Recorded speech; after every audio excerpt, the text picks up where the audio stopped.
Well, welcome back everybody. I'm out here in the wood shop. I got Diesel with me. Moxie's over here moping around. But I'm getting ready to do some glue ups for a computer desk. I wanted to show you the grain on this. That's all vertical grain. You'll notice they're all narrow boards. That's what you get when you quarter saw stuff. You do get a few wide ones on the first couple passes. These were like 12-inch oak. They might have been up around 14-inch.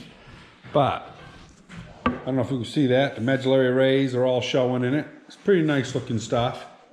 It's going to be a beautiful desk. But these are all vertical grain. Otherwise they wouldn't show the medullary rays.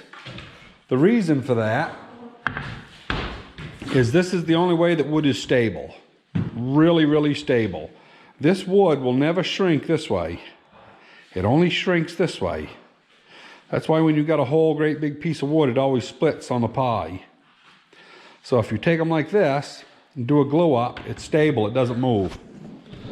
I've got this one here all done. And as you can see, the grain is all vertical grain. Nice and stable. You know, it's kind of pretty looking. Some people like the other grain pattern better, but it's not stable. You know, you got this beautiful piece of wood here. This is just a piece of plain sawn oak. Probably came off the very outside of the log. You can see it was a pretty big log. Me and my boy quarter sawed a whole bunch of this stuff back in the year 2000, I think it was. Yeah, 8/22/00. Yeah, year 2000. So this has been in the band for a few years. Nice and dry.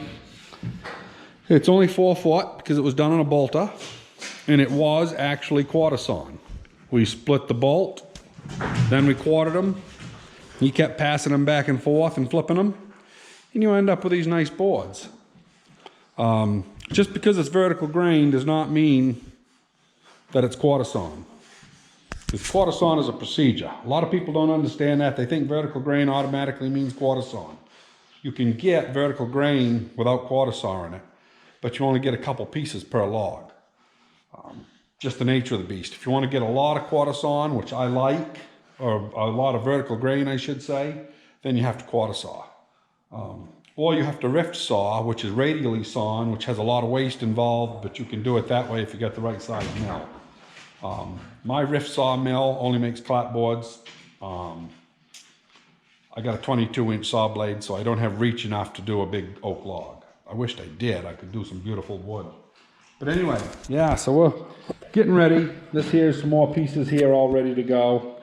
I don't know if you can see that grain, but they're all quarter sawn. We're gonna, you know, put everything together. I got to shorten some pieces and lengthen some pieces, and this piece here, you'll notice it gets down to the 45. That's because it's not the first board off on the quarter sawn. You know, even if you get into quarter sawn stuff, eventually you'll get more and more off pattern as far as the vertical grain. But anyway, I'll bring you back in a little bit. That's just a little bit of information on the vertical grain. Tops on tables, when people use like a 2-board top, you know, they get a great big, you know, 30-inch wide pine board, and they make these big wide tops. And they're anything but, you know, vertical grain. They're whatever comes off the tree. If they put those on top of a stand, you'll notice they all have a slot, and they all want that top to be able to move in the slot, because you can't bolt it down or it'll split. These here, you can bolt them down and they won't split because they will not move. They're 100%, you know, there's none of these here that are going to move. This here, from maybe here down, you might get a few thousandths movement, but I actually got to trim off this much because it's down too thin. It didn't clean it all. So I'm going to get rid of most of that off grain that's not vertical. And anyway, yeah, just a little bit about quarter sawn, plain sawn, rift sawn. Rift sawn, by description, is when the blade is always headed to the middle of the saw. Quarter sawn is 100% a procedure. You get vertical grain, you get stuff that's 30 degree on the grain. Some of it'll be 45 degree. It's not perfect vertical grain. But I'm actually passing up a lot of stuff that isn't perfect. The narrower ones, yeah, I make other stuff with them. But anyway, yeah, I hope that helps anybody wanted to know a little bit about vertical grain versus, you know, regular sawing and whatnot. Anyway, we'll talk to you in the next one. Well, I finally got these all glued up. You know, some of them aren't as fancy as the others. This is going to be the actual top of the table. And this is going to be the bottom, the shorter one. And I just glued up my last one. This one here wasn't, you know, that's not vertical grain at all.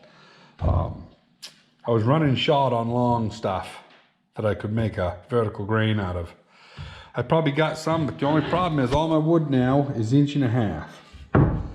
I got a pile of it up there that's 1.5 inches, and I'm just gonna have to plane it down. You know, it was free, and I don't even know what the grain is on them. I gotta, you know, you really gotta cut them off. They actually look like they're pretty close to vertical grain on these, but I'm not sure. But anyway, yeah, that's what I've been doing up in the wood shop. Finally getting some things done. We're gonna go play today. The greenhouse, we got everything transplanted yesterday that was big enough. And now we're gonna go ahead and go maybe up to Umbagog.